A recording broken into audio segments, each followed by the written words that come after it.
Hello बच्चों, इस प्रश्न में दिया हुआ है परवलय y² बराबर 4x की नाभीय जीवाओं के मध्य बिंदु का बिंदुपथ बताना है हमें। ठीक है, तो चलिए देखिए बच्चों, यहाँ पे इस प्रश्न के लिए हम यहाँ पर बात करेंगे जो परवलय की नाभीय जीवा होती है, परवलय y² बराबर 4ax। ठीक है, तो किसी भी परवलय की जो नाभीय जीवा होती है वो किस तरह से परिभाषित होती है, वो उसकी नाभि से गुजरती है। क्या गुजर कहाँ से गुजरती है? नाभि से। ठीक है, ये परवलय है, यहाँ पे हमने ये ले लिया पी क्यू, और ये यहाँ से अगर नाभि से गुजर रही है तो इसको हम क्या बोलते हैं? नाभीय जीवा। ठीक है, तो चलिए हल करते हैं प्रश्न को। अब इस प्रश्न में जो है हमें क्या दिया हुआ है? परवलय दिया हुआ है, तो इसकी जो नाभीय जीवा के सिरे हैं उसको हम कंसिडर कर लेते हैं। यहाँ पे हमने ले लिया a t1² coma 2a t1 और a t2² coma 2a t2। ये हमने क्या ले लिया? नाभीय जीवा के सिरे ले लिए। ठीक है, अब अगर नाभीय जीवा के सिरे हमारे पास इस तरह से होते हैं तो एक कंडीशन होती है, अगर पी क्यू क्या है? नाभीय जीवा है। क्या है यहाँ पे? नाभीय जीवा।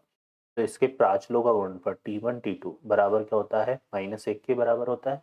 ठीक है, अब हमें क्या निकालना है? मध्य बिंदु का बिंदुपथ। तो इस पर एक मध्य बिंदु ले लेते हैं M, और इसको हमने क्या ले लिया? H कमा के। तो H हमारा क्या आ जाएगा? H हमारा आ जाएगा a t1² plus a t2² बटे 2। ठीक है, और जो k है वो हमारे पास हो जाएगा कितना? 2a t1 plus 2a t2 बटे 2।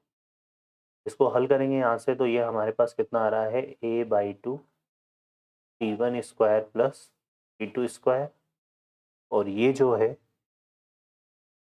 है हमारे पास के बराबर आ जाएगा a t1 प्लस t2।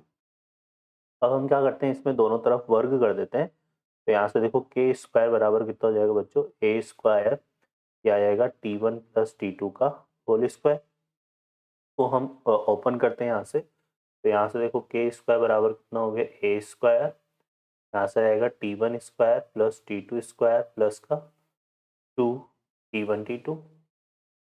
ठीक है, अब देखिए t1 t2 जो है किसके बराबर होता है? -1 के बराबर, नाभीय जीवा के केस में।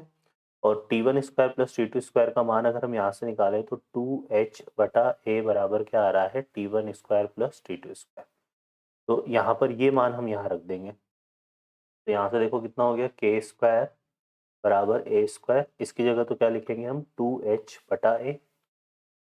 यहाँ पे t1² प्लस t2² आएगा, तो ये हमारे पास कितना हो जाएगा? 2h/a प्लस, और 2 इंटू t1 t2 की जगह -1, तो यहाँ पे कितना आएगा? -1। ठीक है, अब हम a² को अगर गुणा कर दें यहाँ से तो k² बराबर हमारे पास कितना हो रहा है? ये हो जाएगा 2ha और माइनस का a²। ठीक है बच्चों, तो यहाँ से देखो k² बराबर 2a को हम कॉमन ले लें यहाँ से, तो ये आ जाएगा h माइनस a/2। ठीक है, और h और k को हम किससे सॉरी, यहाँ -2 था हमारे पास, -2 है ना, क्योंकि t1 t2 को हमने -1 से रिप्लेस किया था तो -2 आएगा। तो यहाँ पे आएगा कितना? माइनस का 2a², तो 2a हमने काम में ले आया, तो यहाँ पे सिर्फ h माइनस a बचेगा। ठीक है बच्चों, ये हमारे पास आ जाएगा। तो यहाँ से अब h और k को x y से रिप्लेस करेंगे तो y² बराबर कितना हो जाएगा? 2a इंटू एक्स माइनस ए। तो ये हो जाएगा नाभि जीवा के मध्य बिंदु का बिंदुपथ। ठीक है, तो ये हमारा जो है ये जो है हमारा अंतिम आंसर होगा। आशा करता हूँ बच्चों आपको ये हल समझ में आया होगा। Best of luck, thank you.